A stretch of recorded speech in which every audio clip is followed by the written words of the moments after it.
All right, we are coming up on 6:10 right now this morning.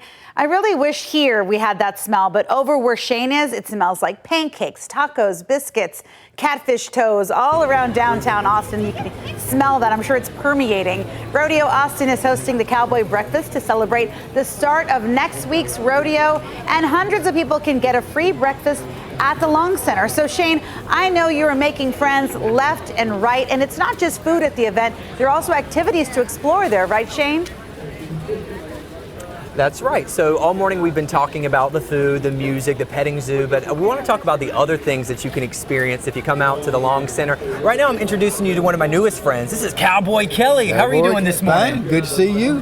Good to see you as well. We were chatting a little bit ago about how this is your second time participating in the Cowboy Breakfast. But I've been involved in Cowboy Breakfasts all over, everywhere in Texas. That's amazing. And just like this last week, for the 3 weeks, this wagon's been in the San Antonio airport for that rodeo.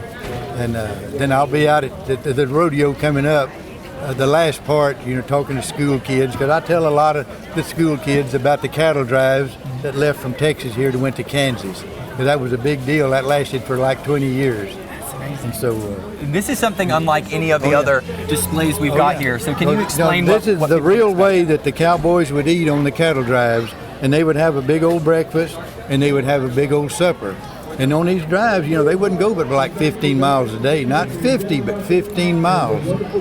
And these cattle you'd have on the cattle drive, you'd have like 2,000 head. So they couldn't stop them to go cook and all that. So the cowboys, they would just eat like jerky and biscuits and ride along with the cattle, and that's the way that went. And most of these cowboys, they were just all young boys.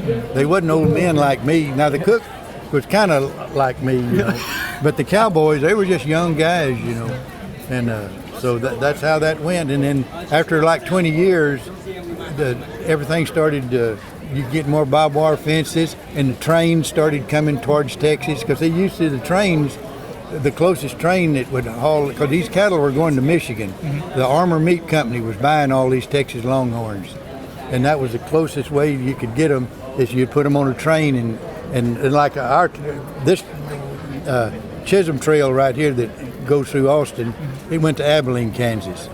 I live in Bandera, and that's the Western Trail, and that went to Dodge City, Kansas, like where they make the movie Gunsmoke, Well, they really didn't make the movie there. They made it in California, but Dodge City was a big cattle buying place right there. But all this, not in 20 years, it just quit, because in Fort Worth, they made them a big cattle buying outfit, and there was more trains coming in there. So that just ended the cattle drive days.